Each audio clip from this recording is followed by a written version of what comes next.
Alang umaga po nito.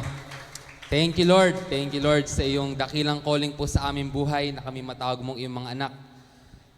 Hallelujah. Sinasabi po sa 1 Peter chapter 2, 8 to 9. Ngunit kayo ay isang lahing pinili. We are chosen generation, mga maharlikang pari, royal priesthood. Tinawag tayo upang maglingkod sa hari. Tayo yung mga pari na naglilingkod sa hari. Pinili tayo, isang bansang hinirang, chosen nation, called nation, bayang pag-aari ng Diyos, city of God. Pinili upang magpahayag ng kanyang mga kahangahangang ginawa. Siya ang tumawag sa inyo mula sa kadiliman patungo sa kanyang kahangahangang kaliwanagan. From darkness to His amazing light. Kayo'y hindi bayan ng Diyos noon, ngunit ngayon, kayo'y bayang hinirang niya. Noon na hindi kayo nakatanggap ng habag, ngunit ngayon tumanggap na kayo ng kanyang habag. At napakalalim pa nga po na habag, punong-puno na habag. No? Amen. Kaya ito yung ating tawag mula sa Lord, na tayo, na kanyang bayang hinirang, maglingkod po talaga sa kanya ng buong puso. Na sumamba po talaga sa kanya ng buong puso, na ipahayag po yung mabubuti niyang mga gawa. Praise God. Thank you so much, Panginoon. Maaari po ba tayong tumayo sa umagang ito? At tayo makibukas sa ating pag-aaralan sa Mateo chapter 13. Matatagpuan sa verses 3 hanggang 9.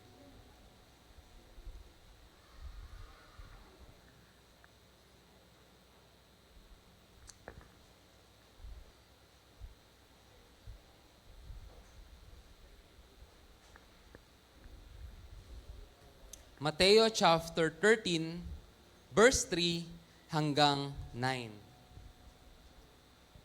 Amen. Nakita na po ba sa page 18 ng New Testament?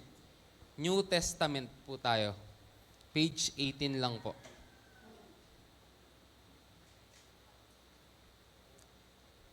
Amen? Sabi po na amen, sila nakakita na. Okay. Basahin po natin. Sundan nyo na lang po pala ng inyong mga paningin. Sabi po rito, at sila'y tinuruan niya ng maraming bagay sa pamagitan ng mga talinghaga. Ganito ang sinabi niya, may isang magsasakang lumabas upang magasik. Sa kanyang pag-aasik ay may mga binhing nalaglag sa tabi ng daan. Dumating ang mga ibon at tinuka ang mga iyon. May mga binhi rin namang nalaglag sa mabatong lupa. Dahil manipis lang ang lupa roon, sumibol agad ang mga binhi. Ngunit natuyo agad ang mga ito nang mabilad sa matinding init ng araw, palibhasay mababaw ang ugat. May mga binhi rin namang nalaglag sa may matitinik na halaman. Lumago ang mga halamang matitinik, sinakal ang mga ito, ang binhing tumutubo doon. Ngunit ang mga binhing nahasik sa matabang lupa ay namunga. May tagi-100, may tiga-60 at may tigta-30, makinig ang may pandinig. Tayo po'y manalangin. Aming Diyos, umaga pong ito, nagpapasalamat po kami sa iyo na hinanda mo na nga po ang aming puso sa pakikinig ng iyong salita. Binuksan mo na po ang aming isipan ng aming pandinig, Panginoon, upang maging malayang tumanggap ng iyong salita. Sa oras pong ito, lubos po kami nagpapakumbaba sa iyo at muli ay humingi ang tawad kung ano po yung mga nagiging sanipan ng aming pagkakasala. Patawarin po kami. Huwag mo pong hayaan na umalis po kami sa lugar na to na hindi po nakinabang. Huwag po hayaan na umalis po kami sa lugar na to na hindi po natuto at nakapakinig ng iyong salita. Panginoon, ikaw po ang manguna, ikaw po ang may-ari, ikaw po ang aming Panginoon. Marami po salamat. In Jesus' name, Amen. Makakaupo po ang bawat isa.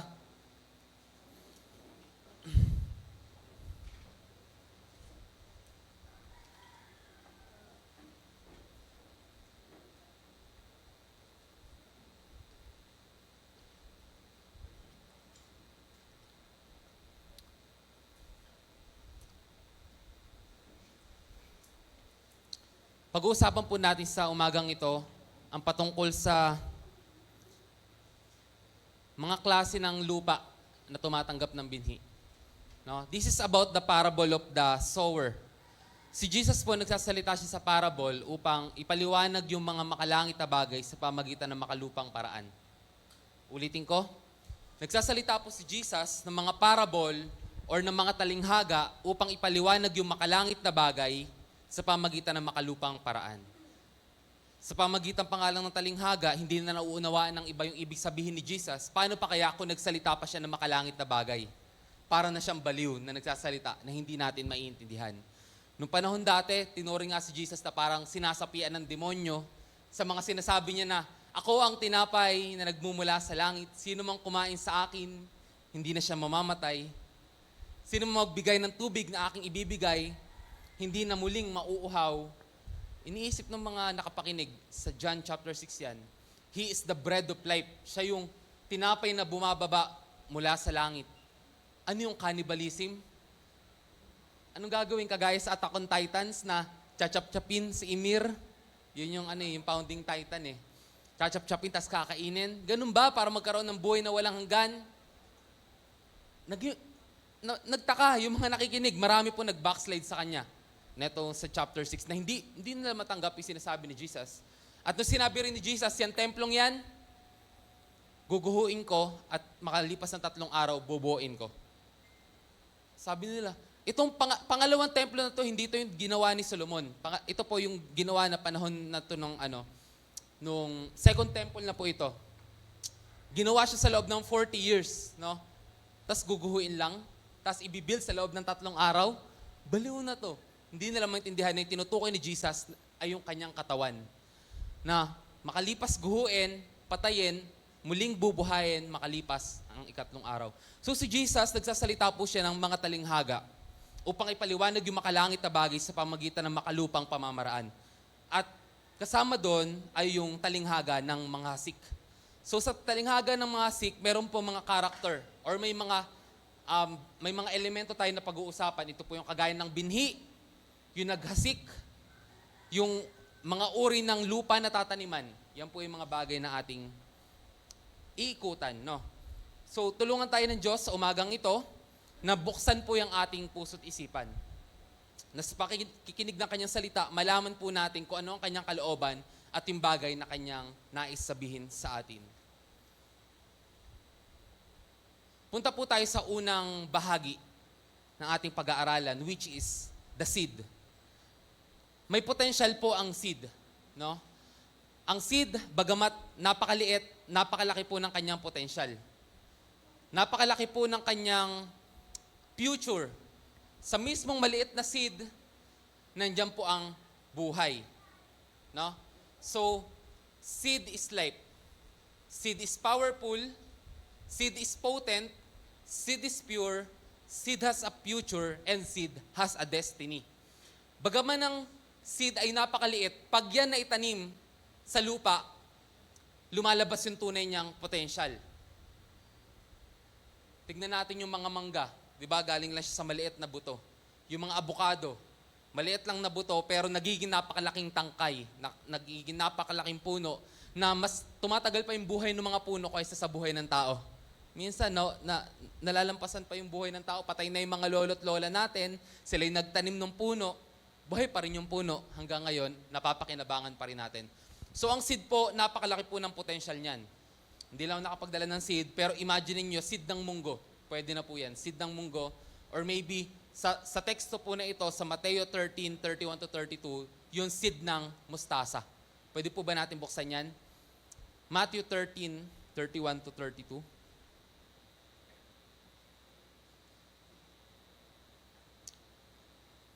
Isa pang talinghaga ang sinalaysay ni Jesus sa kanila. Ang kaharian ng langit ay katulad na isang buto ng mustasa na itinanim sa isang tao sa kanyang bukid. Ang sabi rito, ang kaharian ng Diyos ay katulad ng isang buto ng mustasa, hindi lang buto ng mustasa na itinanim ng tao sa kanyang bukid. So, ito yung naging result. Ang buto ng mustasa ang pinakamaliit sa lahat ng binhi. Ngunit pagtubo nito, ito'y nagiging mas malaki kaysa alinmang halaman at nagiging isang punong kahoy, kaya't nakakapagpugad ang mga ibon sa mga sanga nito. Ito pong mustasa ay, ang binhi po nito ay kagaya ng ballpoint pen, yung dulo ng ballpen, no?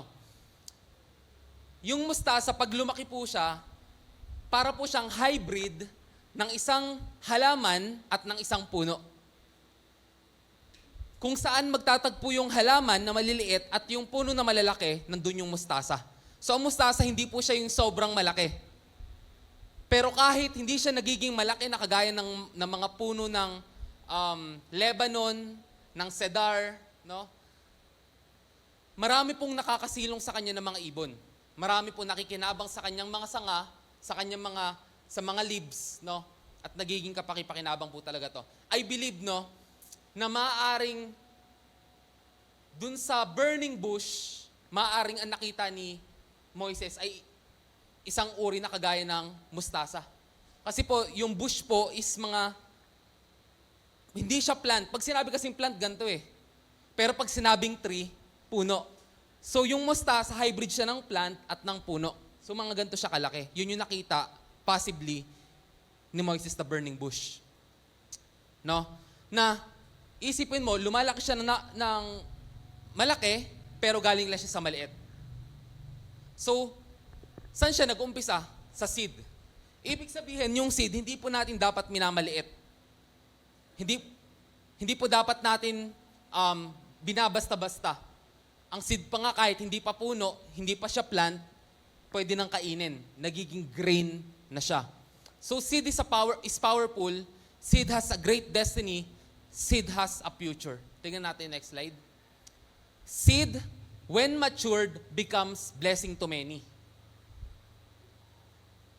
Pag nagagampanan nung seed yung purpose niya, pag nagiging mature na siya, nakukuha niya yung final form niya, kumbaga, nagiging pagpapala siya sa nakararami. Balikan nga natin yung verse sa verse 32, doon sa binasa natin kanina. And, eto. Ngunit pagtubo nito, ibig sabihin, pag nag-mature na to, mula sa binhi, pag ito'y tumubo na, ito'y nagiging mas malaki kaysa alinmang halaman. Hindi sinabing mas nagiging malaki kaysa alinmang punong kahoy, kasi hindi siya magiging mas malaki kaysa sa punong kahoy. Mas magiging malaki siya kaysa sa anumang halaman. No? So medyo hybrid nga siya ng punong kahoy at ng halaman. Para siyang kalamansi. Di ba may puno yung kalamansi? Para siyang ganon. No? Hindi siya puno, hindi siya halaman, pero puno siya na parang halaman yung kalamansi. Ganon din yung yung mga dalandan. Sa Batangas maraming ganyan, dalandan. So hindi siya ganong kataasan, kalakihan. Anong pakinabang? Kaya't nakakapagpugad ang mga ibon sa mga sanga neto. Pag nag-mature ang seed, ito po ay nagiging kapakinabangan sa marami. Pero pag seed pa lang siya, wala pa siyang pakinabang. Pag ang seed nakatago, walang pakinabang. Pero pag ang seed tinanim sa dapat niyang pagtaniman sa lupa kung saan ito ay lalago, magkakaugat, doon lang po siya magkakaroon ng pakinabang. So ang pakinabang ng mga dumadapo sa isang halaman, yung branches, yung leaves. So sa branches, nakakapagpahinga sila dyan yung mga ibon. Especially mga migrating na mga ibon. Sa tingin nyo ba, buong buhay lang silang lumilipad? Dumadapo rin yan. Dumadapo po yung mga ibon. So sa mga branches, nakakapagpahinga sila. Sa mga leaves, nagkakaroon sila ng lilim or nakakasilong sila. Sa mga fruits, nakakakain sila. So ang seed powerful, pero ang seed kailangang maitanim. At ang future ng bawat seed ay mamunga. Tama po ba? Ang future, ang goal, ang final destiny ng bawat seed ay mag-mature at mamunga. Sige, tignan po natin. It is not the seed. Hindi problema ang seed, but the quality of the soil that affects the growth of the seed. Amen po ba? Ang seed potent, ang seed pure, ang seed makapangyarihan, ang seed may future, pero hindi siya lumalago sa kanyang final destination or sa kanyang kalooban sa kanya ng Diyos dahil sa quality ng soil. Isipin natin, no? Kung yung isang buto ng mangga itatanim natin sa ilog. Hindi. Yung mga water lily pwede sa ilog, pero hindi pwede diyan yung mangga, no? Etc. So wag natin, pagka hindi tayo lumalago, wag natin sisihin yung seed. Wag natin sisihin yung napipreach sa harapan. Wag natin sisihin yung nagpipreach sa harapan. It is the quality of the soil. The quality of the seed remains the same. potent ang seed. Hindi nagbabago ang quality ng seed sapagkat ang seed, ang salita ng Diyos, galing sa Lord. Papalya ba ang Diyos? Papalya ba ang salita ng Diyos? Hindi po. Huwag nating sihin ang seed, ang nagbigay ng seed, ang naghasik. Tignan natin yung quality ng soil. Ano po ba ang soil? Ano po ba ang soil? Meron po tayong pag-uusapan na 4 na klase ng soil. At ang soil po na ito, kung ang binhi kailangang itanim sa lupa, ang salita ng Diyos na kagaya ng isang binhi, kailangang itanim sa puso ng tao. Ready na po ba tayo? Palakpakan po natin ang ating Panginoon. Ito po yung 4 na bagay kung saan po natatanim ang salita ng Diyos. Una po, sa roadside, kalsada, pathway, tabing kalsada. Tingnan nga po natin sa roadside. Yan. Planted on the roadside. Sa Matthew 13 verse 19, ating pong basahin. Ito na po yung part kung saan pinaliwanag na nga po ni Jesus yung talinghaga. Kapag ang isang tao'y nakikinig ng mensahe tungkol sa paghahari ng Diyos, ngunit hindi naman niya iyon inuunawa. Ulitin ko. Kapag ang isang tao'y nakikinig ng mensahe sa paghahari ng Diyos, ngunit hindi naman niya ito inuunawa, siya ay katulad ng binhing nalaglag sa daan. Dumarating ang masama at agad inaalis sa kanyang isip ang mensaheng kanyang napakinggan. Balik po tayo sa slide. Napakalinaw po na sinabi rito sa Mateo 13 verse 19, kapag nakikinig ang isang tao ng mensahe tungkol sa paghahari ng Diyos, ngunit hindi naman niya ito inuunawa. Ano tong inuunawa? Verb ba to? Verb po ito. Ibig sabihin po ng inuunawa, hindi niya po dinidesire na maunawaan. Hindi niya po pinipili na maunawaan. Hindi niya po pinipilit na maunawaan. Kung ganyan po ang ating attitude sa pagpunta sa lugar na ito, kagaya po tayo ng isang tumanggap ng binhi sa kalsada. Ibig sabihin yung ating puso, gawa sa semento. Gawa sa semento, hindi matataniman ng buto, hindi babaunan ng ugat. Pag hindi po natin inuunawa ang salita ng Diyos. Ito po yung klase ng tao na I don't care. Wala akong pakialam kung ano yung pinipreach. Nandito lang ako kasi pinapunta ko ng nanay ko, ng tatay ko, ng kapatid ko, ng asawa ko. Wala akong pakialam. Magsasayang lang ako ng oras, sayangin na natin. Yan po yung attitude ng isang taong curious lang, pero hindi po talaga siya concerned sa salita ng Diyos.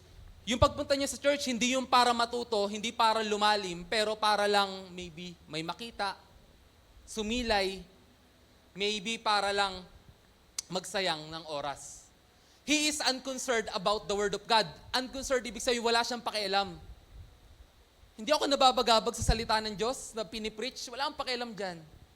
Matigas yung kanyang puso. He is unbothered about the Word of God and things of God. Lahat po tayo galing dito. Even ako. Wala ako dating pakialam sa salita ng Diyos. May pakialam lang ako sa mga dati nung bata ako, feeding program. Even nga sa pagpunta ko rito dati, nung una, ang gusto ko lang makakain. No, pero may nire-ready na pala si Lord para sa akin. Pagka ganyan po ang ating puso, pagtapak mo sa lugar na to, wala kang pakialam, ang iniisip mo lang po natin ang ating sarili kung kailan matatapos, dumarating si Satan para nakawin yung seed. At pag dumating si Satan para nakawin yung seed, inalis na niya yung buhay sa'yo. Again, ano nga ang seed? Seed is life. Seed is power. So, inaalis ni Satan yung binhi na gustong itanim ng Diyos sa puso mo, kagaya siya ng isang uwak na pag may nakitang mga bigas sa kalsada, pinapatoy yung bigas, ang gagawin ng uwak, kakainin niya yung bigas sa kalsada. Hindi na may tatanim kasi naging pagkain na ni Satan. Pagkain pala ni Satan, no? Si Satan ay pumarito upang nakawin, upang magnakaw, pumatay at mangwasak. At isa yan sa ninanakaw niya, yung binhi na gustong itanim sa atin ng Diyos. Kaya maraming mga Kristiyano hanggang ngayon, pauli-uli sa umpisa, hindi pa rin lumalago kasi kulang siya sa tanim. Kulang sa binhi. Kaya yung farm ng puso ng tao na isang Kristiyano, kulang sa paglago kasi kulang sa tanim. Hindi pa makapag-harvest ang Lord sa'yo. Hindi, sapagkat wala pang tumutubo sa'yo dahil kulang ang binhi na naitanim sa iyo. Malinaw po ba to? Amen? Huwag po tayo maging kagaya ng isang puso puso na kagaya ng semento. Sinong gusto ng ganito na matanim yung salita ng Diyos sa puso niya na kagaya ng ganito? Sana po wala. Wag po natin nasain. Dahil sayang po ang ating oras sa pakikinig, sayang po ang ating buhay. Tignan natin. Next slide. Ang dahilan po kung bakit ang puso ng tao ay nagiging kagaya ng sa kalsada, natatanim sa roadside yung salita ng Diyos ay dahil sa blindness, na dahil sa pride at false righteousness. Nabulag na sila dahil tinuring nila yung sarili nila matuwid at higit sa iba. Nagkaroon sila ng pride. Sa tingin nila, alam na nila lahat ng bagay, nabulag na sila. Yan po yung sinasabi sa John chapter 9, 39 to 41. Ito po yung nagpagaling si Jesus ng bulag mula dun sa putek, nilagay sa mata. Naparito sa mundong ito upang humatol na sa gayon makakita ang mga bulag at mabulag naman ang nakakita. Naparito si Jesus upang yung mga bulag makakita at yung mga nakakakita naman ay mabulag. Ano ibig sabihin nito? Pag nakakita ka ba, bubulagin ka ni Jesus? Hindi po. Ibig sabihin po nito is spiritual. Sa mga nagsabi na hindi nila kailangan ng Diyos, kilala na nila ang Diyos, matuwid na sila, yan yung mga spiritually sinasabi na nakakita sila. Ipapakita ni Jesus na bulag talaga kayo. At sa mga tao naman na humble, sinasabi nila, Panginoon, gusto pa po kita makita, gusto pa po kita makilala. Si Jesus naman nagpapakita naman na papagalingin ko ang pagkabulag mo spiritually, makakakita ka na. So nagiging sanhi po ng barrenness ng ating heart or katigasan ng ating puso kung bakit natatanim ang binhi sa kalsada ay dahil sa pride and false righteousness. Pangalawa, wisdom of God is foolishness for the natural man. 1 Corinthians 2:14, yung mga bagay patungkol sa Diyos, tinuturing ng mundo na kamangmangan. Sapagkat ang taong hindi nagtataglin ng Espiritu ay hindi kayang tumanggap ng mga kaloob mula sa Espiritu ng Diyos para sa kanila, kahangalan ang mga iyon at di nila nauunawaan. Sapagkat ang mga bagay na espiritual ay mauunawaan lamang sa paraang espiritual. Yung mga bagay na hindi nila nauunawaan, tinuturing nila na walang kwenta. Dumating din po tayo sa panahon na ito, noong time na tayo ay kaaway pa ng Diyos. No? Pagka Word of God pag-uusapan, wala tayong pakialam. Pagka praise and worship, sabi natin, corny yan. Pagka may mga nagpipraise and worship, mga naiiyak na, tinatawanan lang natin, inoobserba lang natin kung anong mangyayari. Sapagkat tayo ay mga carnal man or natural man, hindi pa tayo naboborn again. Hindi pa tayo pinapanganak na muli. Hindi pa tayo nagkakaroon ng relasyon sa Diyos, kaya wala pa tayong pakialam. So iwasan po natin yung mga ganyang bagay. Magkaroon tayo ng pride and ng false righteousness. Next slide, please. Ito yung pangalawa. Seed planted on a stony place. Seed planted on a stony place. Ang katulad naman ng binhing nalaglag sa mabatong lupa ay ang taong nakikinig ng mensahe na kaagad at masayang tumatanggap nito. Ngunit hindi naman tumitimo ang mensahe sa kanyang puso. Sandali lamang itong nananatili at pagdating ng kapigatian at pagsubok, dahil sa mensahe, agad siyang tumatalikod sa kanyang pananampalataya.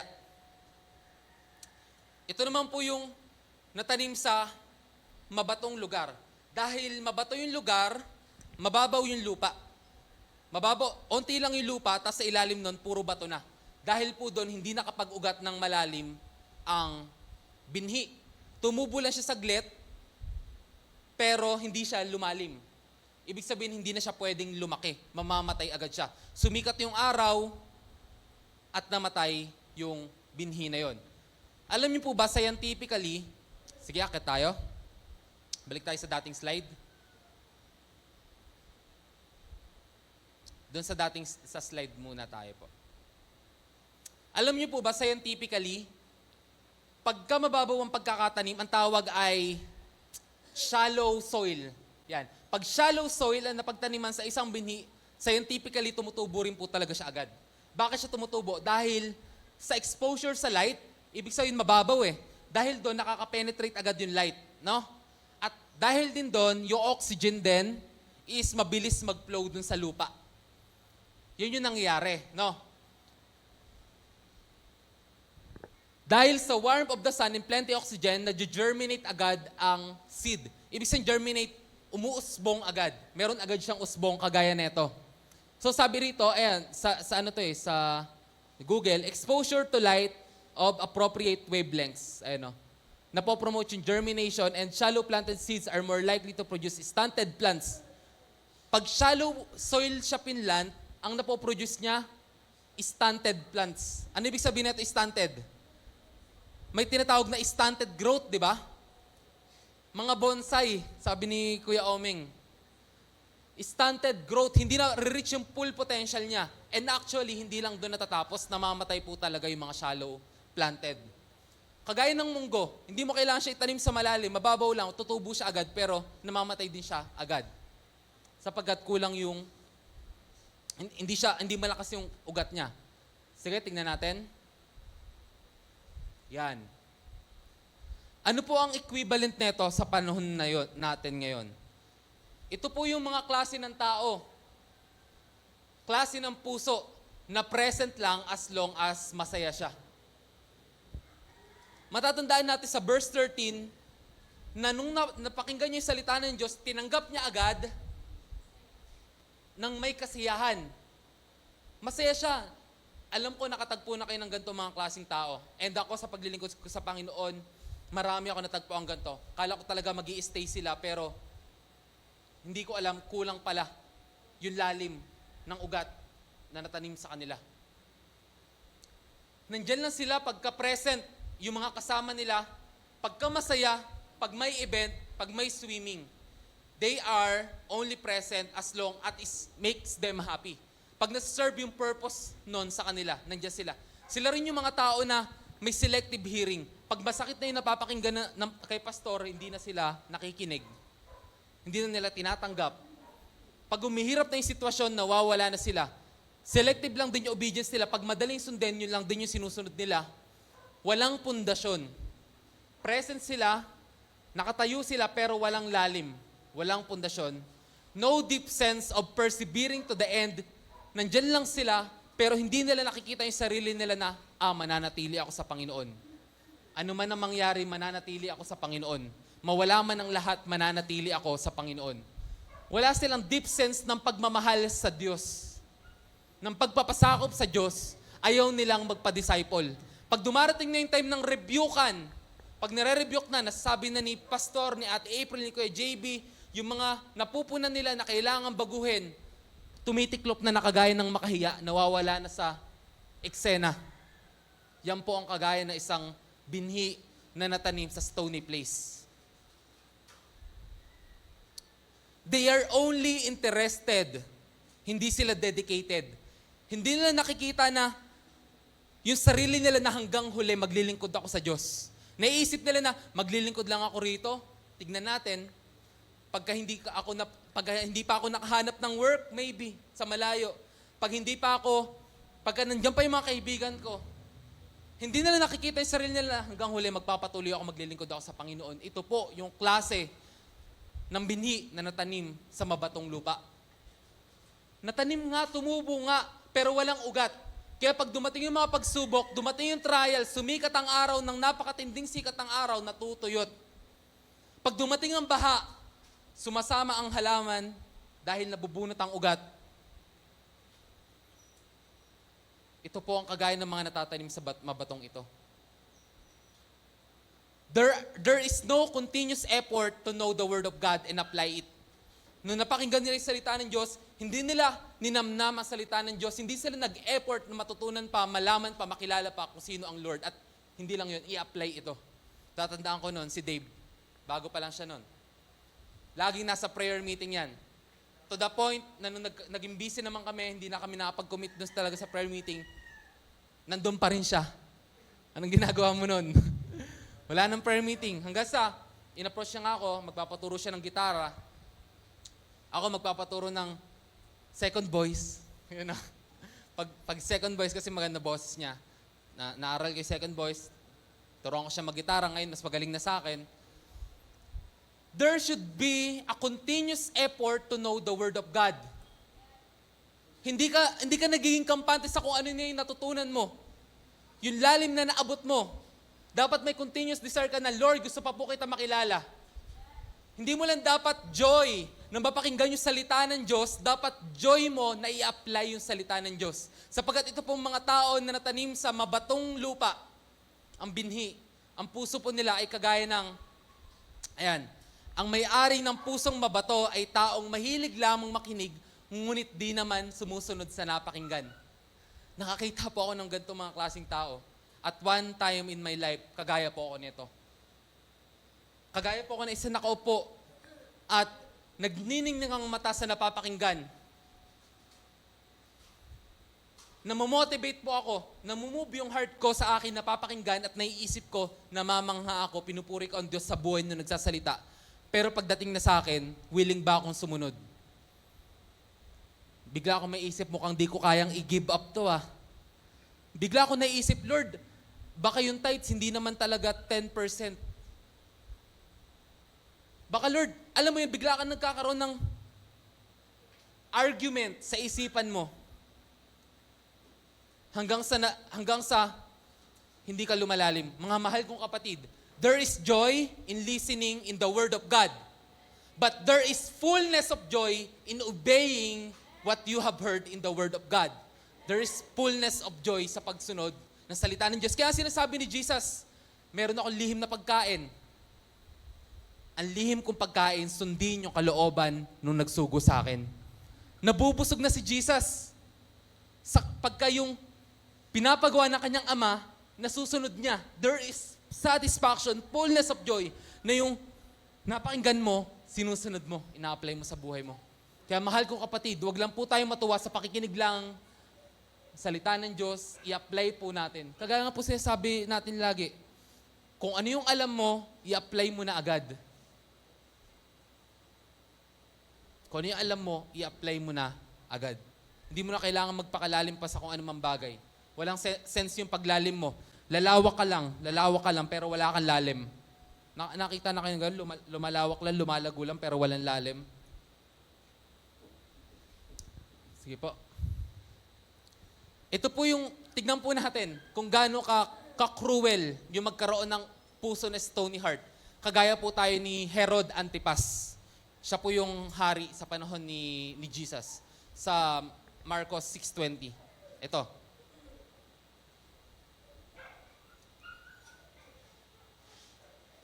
Sapagkat alam niyang natatakot si Herodes kay Juan. Itinuring ng hari, ng hari na si Juan ay taong matuwid at banal at sinisikap niyang huwag itong mapahamak. Gustong-gusto niyang makinig, ito na mismong key points. Gustong-gusto niyang makinig kay Juan, ngunit labis siyang nababagabag sa mga sinasabi nito. Alam mo niyo kung ano yung pinipreach ni Juan? Yung pinipreach ni Juan, ikaw Herodes, asawa ng kapatid mo, inasawa mo. May anak yung napangasawa ng yung kapatid niya, si Herodias. May anak yun, sumayaw. Tapos kaarawan ni Herodes doon, kung ano man yung gusto mong gawin, hingin mo lang sa akin, kahit kalahati ng kaharian ko, ibibigay ko sa'yo. Sabi niya, gusto ko yung ulo ni Juan. Tapos iserve sa akin, nakalagay sa plato. Gusto niya makinig kay Juan, pero hanggang bagabag lang siya. Amen. May kausap ba ako? Nababagabag lang siya. Nakikinig sa salita ng Diyos, conviction, repentance. Nababagabag lang siya sa upuan niya, pero wala siyang ginagawang aksyon. Ilang beses tayo nakapakinig ng ganitong klaseng preaching. Binabagabag tayo ng salita ng Diyos. Masaya tayo nakikinig. Namumove tayo, pero wala tayong ginagawa. Kagaya lang po tayo na isang binhi na natanim sa mabatong lupa. Hindi po ito mag-uugat ng malalim. Makikita ka, nandyan ka sa iilang panahon, pero pagdating ng init ng araw, pagdating ng baha, pagdating ng mga problema ng pagsubok ng persecution, ikaw ay mawawala. Ikaw ay tiyak na mawawala. Kaya kailangan yung lalim. Hindi lang po dapat tayo masayang nakikinig, Masaya yung puso natin habang nakikinig. Hindi lang tayo dapat na i-inspire, dapat hindi lang tayo na i-inform, dapat tayo ay natatransform. Kailangan ng pagsunod higit sa pakikinig lamang. Israelites, ito, mabigat po ito.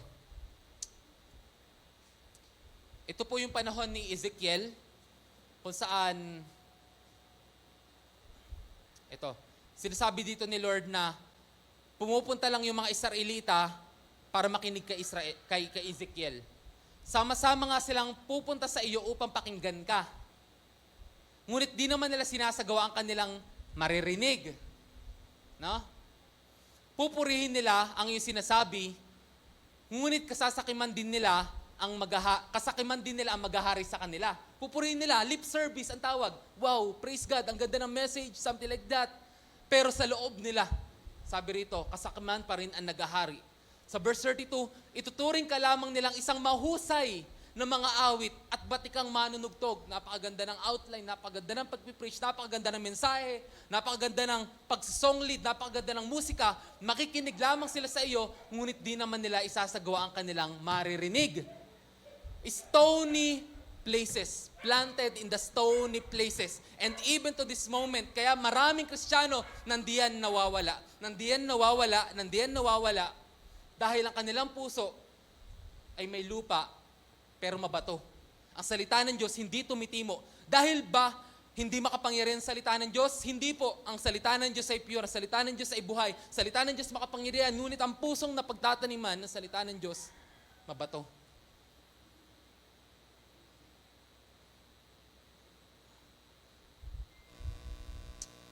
Kaya po sabi ni Santiago, mamuhay kayo ay sa salita ng Diyos. Kung ito'y pinapakinggan ninyo lamang, ngunit hindi ninyo sinasagawa, dinadaya ninyo ang inyong sarili. Do not merely listen to the word and so deceive yourselves, but do what it says.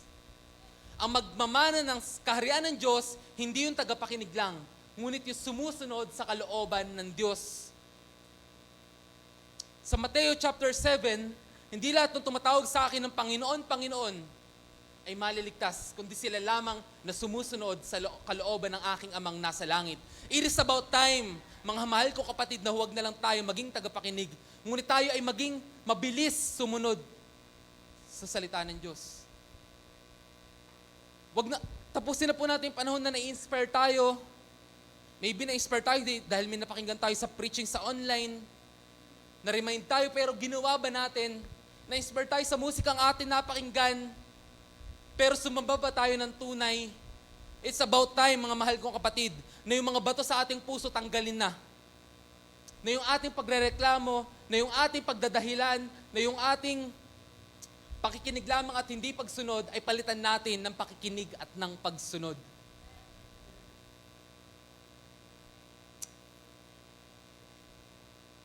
Para naman po sa ikatlong pinagtamnan ng salita ng Diyos, ito po ay ang natanim sa mga binhi. Natanim sa mga tinikan. Sa Matthew 13, verse 20, 22.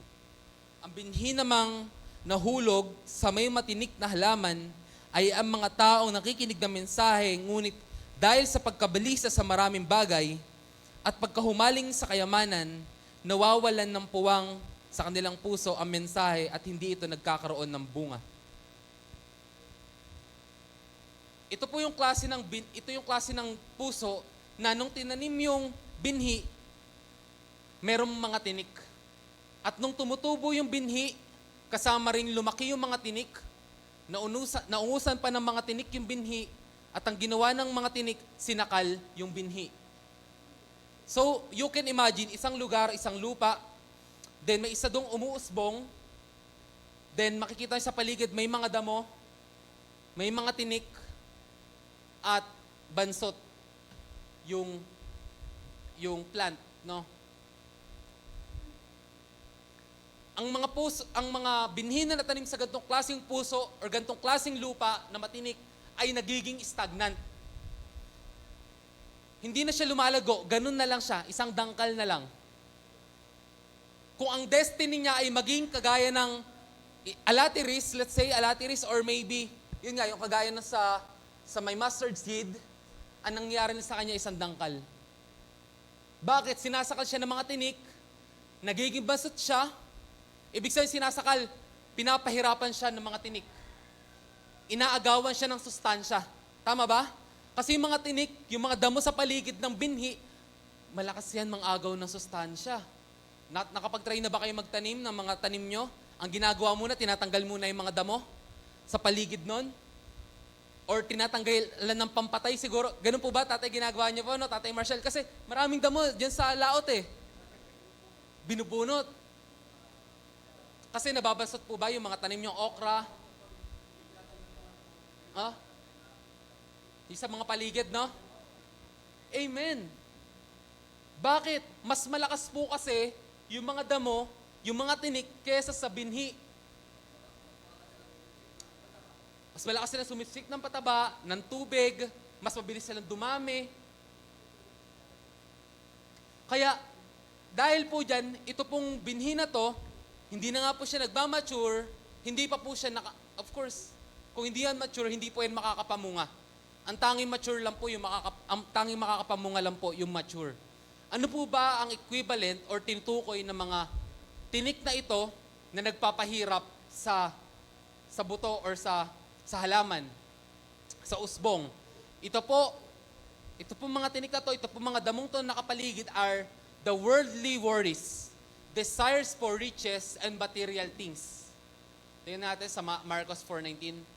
Worldly worries, desire for riches and material things.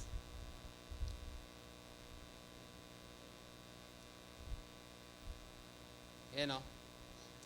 Ngunit dahil sa alalahanin sa buhay na ito, pagkasilaw sa lapi o kaya'y pagkahumaling sa ibang bagay, ang salita ay nawawalan ng puwang sa kanilang mga puso kaya't hindi ito nakakapamunga. Na-o-oppress yung word of God na tinanim sa puso mo dahil ang laman ng puso at isipan natin ay yung mga bagay tungkol sa mundo. Ano nga yung aking kakainin, ano yung aking ipapambayad, paano yung renta rito, paano sila nanay, sila tatay, paano yung mga bayarin, yun na po, yung lumalaman sa ating puso at isipan. Dahil doon, yung word of God, nasasakal, na-o-oppress, hindi na po siya lumalago at hindi na nakapamunga. At yung puso rin po natin, naglalaman din ng desire for riches. No? Desire for material things. Yung lahat man nakikita natin sa internet, iniisip natin na nakikita natin mga kaibigan natin, kaklase natin na, successful na sila, ako nandirito pa rin, ako nasa church pa rin, maybe. Tuturing natin na sila ay higit kaysa sa atin. Kung sa halip ang katotohanan ay tayo ay tinatawag ng Lord sa ibang path, kinukumpara natin ating sarili sa kanila.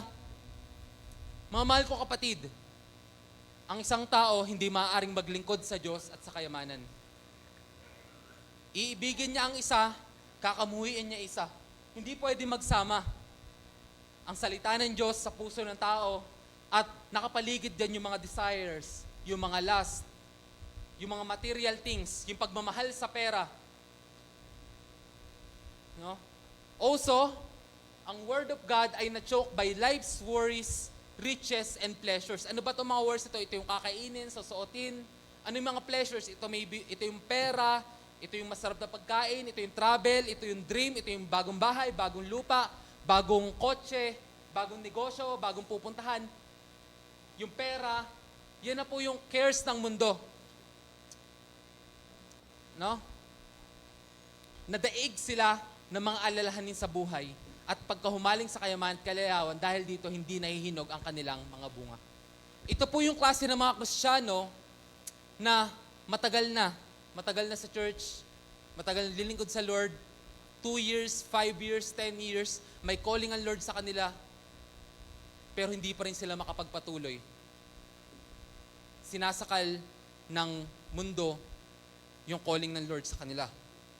Kasi sa puso nila maraming nagtatalo-talo, maraming nag-aaway dun sa trono na ang dapat ay nakaupo lang si Jesus. Pinapaghari mo maybe yung karir mo, pinapaghari mo yung pera, yung business, yung pamilya, yung needs, yung worldly cares. Yung sarili mo, pinapaghari mo sa halip na si Lord lang maghari at mag-maneuver ng buhay mo. Nakagaya ng isang mahusay na tsuper, nakagaya ng isang mahusay na piloto.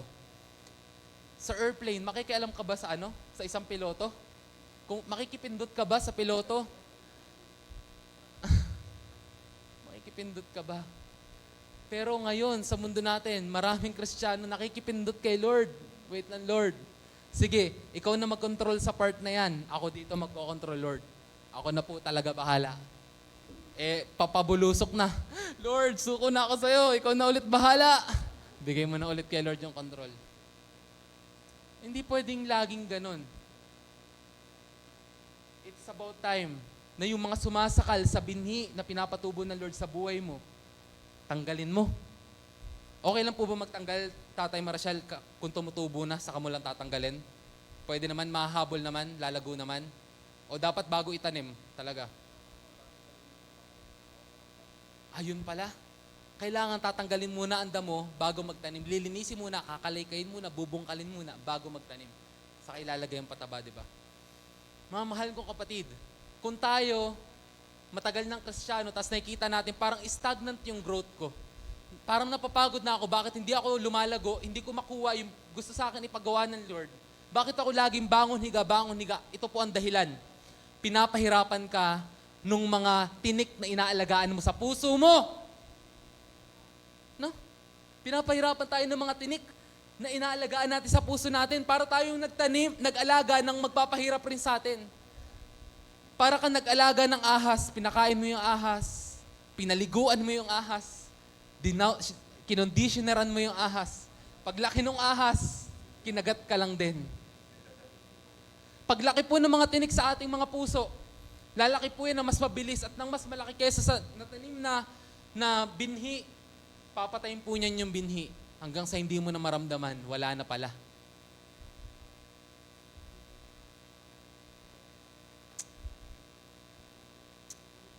Ito po yung mga babala or warnings para sa mga natanim yung puso sa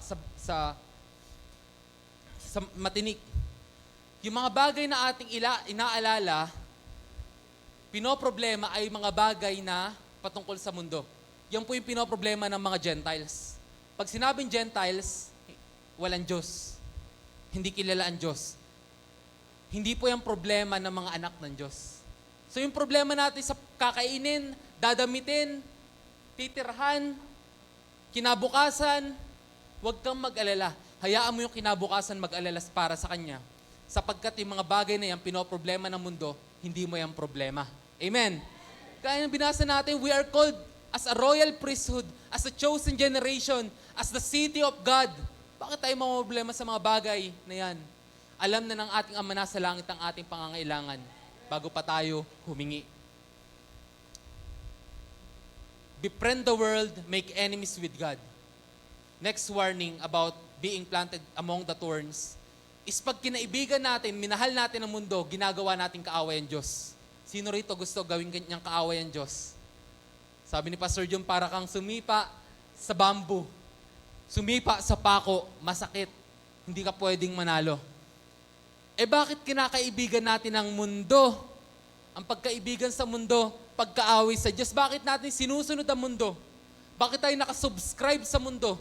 Bakit natin ginagaya ang mundo? Hindi ba pagiging kaibigan ng mundo yon? Buksan nga natin sa James 4:4.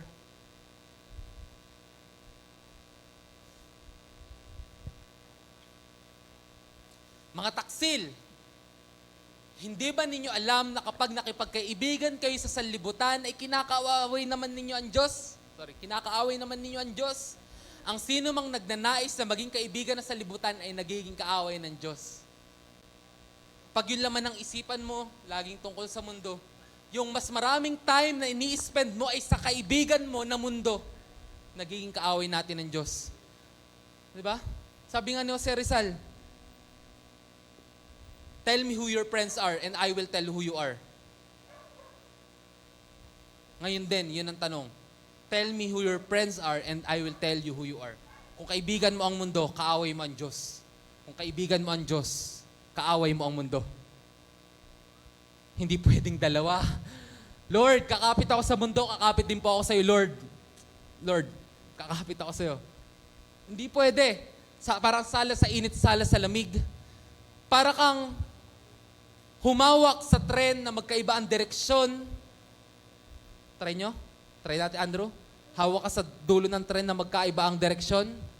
Tapos, put. Punit ka. Pili lang tayo, wag natin pahirapan natin sarili. Kung gusto mo sa mundo, kaaway mo ang Diyos. Kung gusto mo ang Diyos, kaaway mo ang mundo. Kahit nasa mundo ka, pwede mo pa rin maging kaibigan ng Diyos. Dahil nasa mundo tayo ngayon. Pero hindi porket nasa mundo tayo, magiging kagaya na tayo ng mundo. Amen? Hindi porket nakikisama tayo sa mga kaibigan natin, ay makikisama na rin po tayo. Sa halip, kahit nasaan man tayong dako, dapat i-represent natin si Jesus, ang Diyos. Sige po. Money is the root of all evil. Yan po, ang pagmamahal sa pera ay root of all evil. Ang paghabol po sa pera, sabi nga, ang money is a terrible master. Money is a terrible master. Lahat gagawin sa'yo ng pera. Masira yung dangal mo, yung dignity mo, mawala yung character mo, iwan mo yung pamilya mo, yan yung gagawin sa'yo ng pera. Pero ang pera dapat gawin nating slave. Pera dapat ang sumusunod sa atin. Pera dapat ay tool only, not master. If hindi natin gagawing tool ang pera, tayo yung magiging fool. Tool lang po ang pera, kasangkapan lang po ang pera. No? Kaya hindi po tayo dapat magmahal sa pera. Pili lang po tayo, Diyos o kayamanan. Ibigin natin isa, kamumuhian natin ng isa. Okay po. Ito lang po yung kailangan natin gawin upang matanggal yung pagka-plant among the thorns. Sino po gusto na mawala yung pagkabansot, maybe, na yung pagka-stagnant at gusto mamunga at mawala yung mga thorns sa kanilang puso? Ito po ang kailangan natin gawin. Seek first the kingdom of God and His righteousness. Siya yung gawin mo number 1 priority. Dati, lagi mo iniisip, kinukulang na naman kami sa bayarin, saan kaya kami next na mangungutang? Ang next mong gagawin na ngayon, seek ye first the kingdom of God and His righteousness. No problema ka sa pag-aaral mo, sa kalusugan mo, sa kinabukasan mo. Hindi ka na makatulog para sa future mo, sa plans mo na hindi nangyayari. Ang pwede mong gawin, ang dapat mong gawin, seek first the kingdom of God. Pag sinabing seek first the kingdom of God, hahanapin mo yung mga bagay na patungkol sa kaharian ng Diyos. Magbabasa ka ng Word of God. Praise and worship. Magpipray ka, makikinig ka ng Word of God. Magpipellowship ka. Those are related to the kingdom of God. Those are seeking the kingdom of God. Ano naman yung His righteousness? Seeking His righteousness, ibig sabihin, hinahanap mo yung kanyang kalooban. Sinusunod mo yung kanyang katuwiran. Yan na po yung pagpukusan natin simula ngayon. Pag ginawa po natin yan, bawat araw, sa buong buhay natin, mawawala po yung mga tinik na nagpapahirap sa binhi. Sa halip yung binhi, magkakaroon ng karagdagan lakas upang lumago. Seek the things which are above. Huwag po tayo mag-focus sa mga bagay na nandito sa mundo. Sa halip, ang hanapin natin mga bagay na makalangit, kung saan nandoon po ang ating Panginoong Jesus. Tingin po tayo sa mga bagay na makalangit. Nandun po ang ating Panginoong Jesus, wala po sa lupa. Wag tayong mainggit sa mga tao na yumayaman dahil sa hindi matuwid na pamamaraan. Yumayaman dahil sa kasino. Yumayaman dahil sa sugal. No? Yumayaman dahil nanalo sa sabong, nanalo sa weteng. Yumayaman dahil sa pangloloko, panggagancho. Yumayaman dahil sa panlalamang sa kapwa. Wag po tayo mainggit sa mga taong iyan. Sa halip, ang dapat natin gawin, mag-impok tayo ng mga kayamanan sa langit, kung saan walang magnanakaw. No? Kung saan walang bukbok nasisira ng ating kayamanan, kung saan walang kalawang, mag-impok po tayo ng kayamanan sa langit. Yan po ang kailangan natin gawin upang yung thorns mawala. Sige po. Planted on the good soil. Sabi po natin kanina, ayaw po natin sa roadside. Ayaw natin sa stony place. Ayaw po natin sa among the thorns. Sino gusto sa good soil? Sino gusto sa good soil? Parang 5 lang eh. Amen. No? Sabi nga ni Tatay Marshall, hinahanda mo muna yung lupa bago ka magtanim. Tignan natin kung paano yung pwede natin gawing paghahanda bago tayo makinig ng salita ng Diyos. This is the best condition of soil or heart to receive the Word of God. Ang bawat pumupunta at nakikinig sa salita ng Diyos na kagaya ng may good soil, lahat na napakinggan niya natatanim. Lahat ng binhi na para sa kanya mapapakinabangan niya. Walang tapon, walang hindi tumutubo, walang hindi napapakinabangan. Ibig sabihin, mas nagiging mabilis yung growth, mas nagiging mabilis yung pamunga. He understands the Word of God because his heart is prepared. Sige, tignan muna natin sa 13 verse 23. At katulad naman ng binhing nasik sa matabang lupa ay ang mga taong dumirinig at umuunawang, tingnan natin, sabi natin, sino gusto ng good soil? Kung gusto natin ng good soil, ito daw yon. Ito raw yung mga taong dumirinig at umuunawang mabuti sa mensahe, kaya't ito'y namumuna sa gana. Ibig sabihin, pag good soil ka, ready ka dapat makinig. Ready ka dapat unawain kung ano yung napakinggan mo. Hindi mo kontrahin. Ready ka dapat magpa-correct. Ready ka dapat maging humble. Ready ka dapat tumanggap. Hindi mo sabihin, same na naman yung mensahe. Ay, ayoko yung preacher na yan. Matagal yan. No, gusto ko yung imported na preacher. Ayoko. Pag may mga ganun po tayo expectations, sinasarado na po natin yung puso natin. Sa halip, dapat tayo ay maging kagaya ng good soil na bukas. Handang tumanggap kung ano man yung itatanim ng Diyos sa kanilang mga puso. No? God opened His heart for understanding. Diyos din po ang nagbubukas ng puso. Kaya bago po tayo mag-word of God, mag-praise and worship, nagpipray muna tayo. So tignan po natin yung mga kailangan natin gawin upang ang salita ng Diyos ay matanim sa ating puso kagaya ng good soil. Una natin kailangan gawin, repent.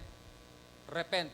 Repent. Bago po tayo pumunta sa lugar na to, sa mga Bible studies, bago po tayo magbuklat ng salita ng Diyos, pray, repent. Sabi po dyan sa Isaiah 59 verse 2, na ang ating pagkakasala nagiging sanhi, no? Kung bakit hindi tayo marinig ng Diyos. No? Masama ninyong gawa ang dahilan, pagkawalay ninyo sa Diyos, nagkakasala kayo, kaya hindi ninyo siya makita at hindi niya kayo marinig. No? Nagkakaroon po tayo spiritual blindness, hindi po natin naunawaan yung gustong ipasabi ng Diyos dahil may unrepentance. Okay lang po ba na mula sa punto pong ito, bago po tayo magbasa ng salita ng Diyos, bago po tayo pumunta sa church, magre-repent na po tayo? Lagi nating bubuksan yung heart natin. Sapagkat ang pagre-repent ay pagbubukas ng puso sa Panginoon. Lord, lahat ng pagkakasala ko, nalalaman mo, hinihingi ko po ng tawad. Next natin kailangan gawin humility. Kailangan, nagpapakumbaba po tayo sa Panginoon na kagaya ng isang bata, may childlike heart. Nakita na ba kayo ng itsura ng isang bata? Ako, natutuwa po ako sa mga kabataan natin, ngayon mga nagiging dalagitan na, mga teeners na tinuturuan ni Kuya Francis. Grabe talaga. Hindi ko alam kung ano yung ginawa ko sa kanila mabuti, kung bakit mahal na mahal nila ako. Yun yung gusto ko masabi. Hindi ko talaga alam. Kung ano yung ginawa ko sa kanila mabuti na pag nakikita nila ako, parang yumaya po sila sa akin agad, nagbibless sila sa akin agad. Ganun po ka-pure yung pagmamahal ng isang bata. Pero along the way, nagbabago po. Hindi ko sinasabing magbabago ang mga bata, pero tayo rin. Kaya nga sabi sa Revelations, go back to your first love. Kasi nung una, mahal naman talaga natin si Lord, di ba? Nung una, di ba, nagkumikinang naman yung mata talaga natin pagdating sa praise and worship, pagdating sa word of God, pagdating sa pagsunod.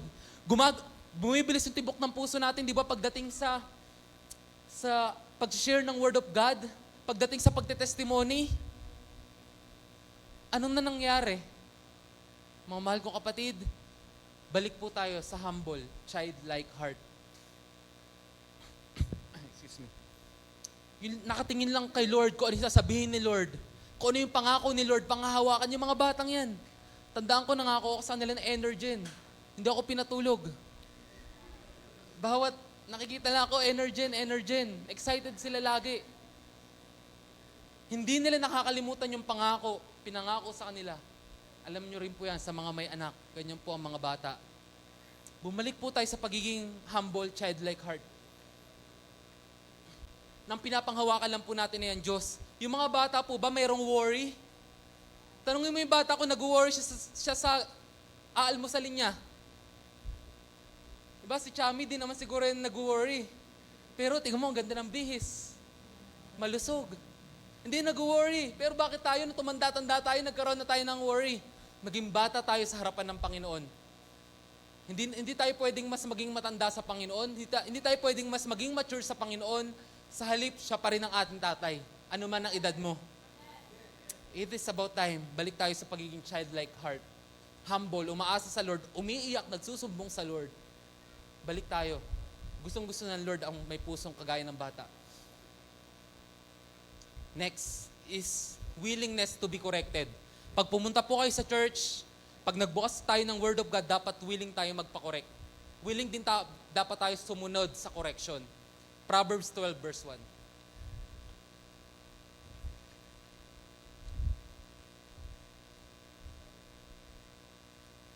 Ang taong may unawa ay tumatanggap ng payo, ngunit ang ayaw mapaalalahanan ang matigas ang ulo.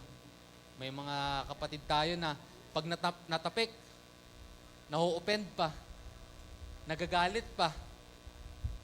Uy, bro, sis, kamusta yung devotion mo? Maybe magdadahilan. Mas okay kung totoo yung dahilan, pero kung nagsinungaling, edi nadagdagan yung kasalanan niya. Meron naman, oy bro, bakit ganyan yung suot mo maybe, or bakit ganito, ganyan. Nagalit pa, edi nadagdagan yung kasalanan. Sa halip lang yung ganon, nadagdagan pa ng galit. Mga mahal ko kapatid, we should be willing to be corrected dahil nasa pamilya tayo ng Diyos. Kung hindi na po tayo kinokorek, wala na pong pakialam sa atin, yun na po yung nakakalungkot. Ibig sabihin, wala na pakialam sa atin, no? Kaya nga sabi, yung mga totoong nagmamahal, willing ka dapat i-correct niyan. Because open rebuke is better than a secret love. Dapat willing ka na tanggapin yung pagko-correct sa'yo, lalo kung alam mo na yung nagsasalita sa'yo ay nagsasalita out of love. Kaya sa oras na ito mga kapatid, gusto po ba natin yung kagaya ng isang puso na kagaya ng matabang lupa? Kailangan po natin ihanda ang ating puso. Nagre-repent tayo, humble tayo, at willing tayo na magpa-correct sa Panginoon. Pwede po ba tayo tumayo sa oras na ito?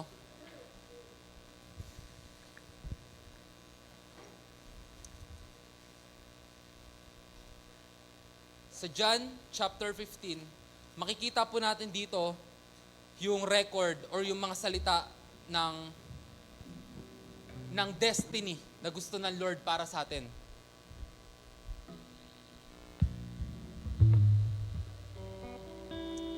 Ito po, makinig po tayo mabuti. Ito po ang kalooban, absolute na kalooban ng Diyos para sa atin. Sa chapter 15, verse 8, napaparangalan ang aking Ama kung kayo'y masaganang nagbubunga at sa gayo'y magiging mga alagad ko nga kayo. Ulitin ko, napaparangalan ng Ama ang aking Ama kung kayo'y masaganang nagbubunga. Kalooban ng Diyos na tayo ay mamunga. Amen? Kalooban ng Diyos na tayo ay mamunga ng sagana. Ayaw ng Diyos na kagaya lang tayo ng bansot. Kagaya lang tayo ng sumasabay lang sa agos ng buhay. Kagaya lang tayo ng isang mahinang halaman na walang malalim na ugat. Tingnan pa natin sa verse 16. Sabi rito, hindi kayo ang pumili sa akin, ako ang pumili sa inyo, hinirang ko kayo upang kayo'y humayo at magbunga at manatili ang inyong bunga. Sa gayon, anumang hingin ninyo sa Ama, sa aking pangalan na ibibigay sa inyo.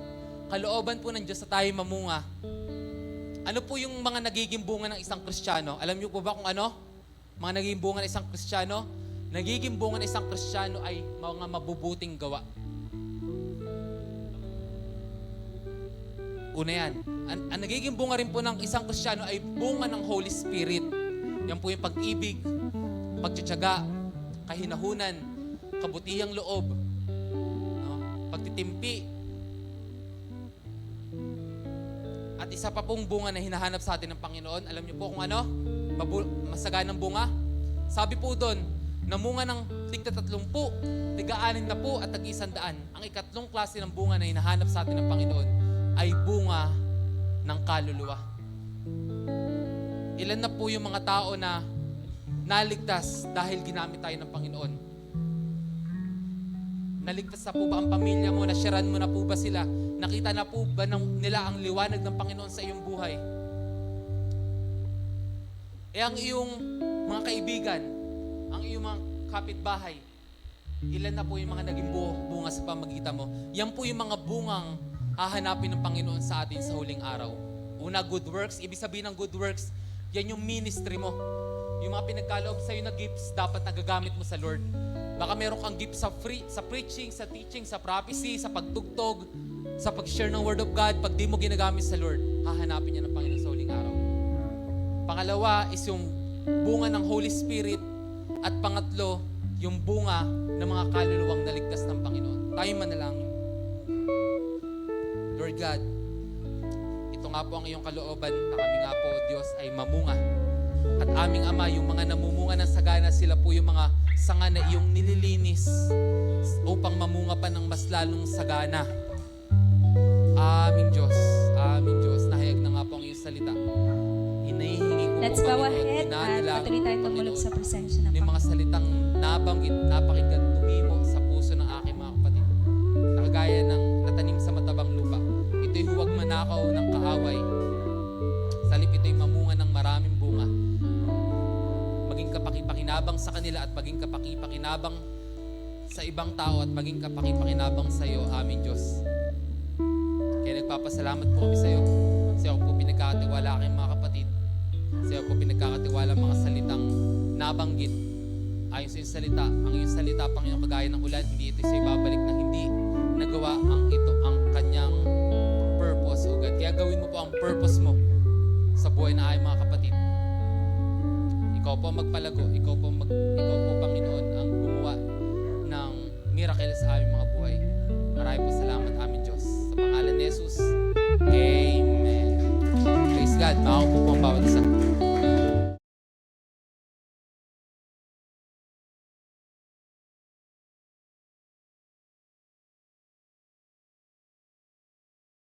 Narinig mo na ba? Narinig mo na ba? Narinig mo na ba? Narinig mo na ba na ang Diyos ay magbubuhos ng masaganang pagpapala? Tumanggap ng kaligtasan, kalayaan, kapahingahan at kapayapaan, kagalingan at katugunan sa lahat ng ating mga pangangailangan. Ang Jesus Christ, our Deliverer Christian Fellowship ay nakahandang maging daluyan ng masaganang pagpapala para sa iyo. Samahan niyo po kami sa gawain ng Panginoon. Maaabot ka kahit sa loob ng iyong tahanan through our different online platforms. You are invited! Come, join us! Halina, tara! At ihandog ang ating mga pasasalamat, pagpupuri at pagsamba sa ating Diyos na buhay. Be online and be blessed! Be online and be blessed! Be online and be blessed.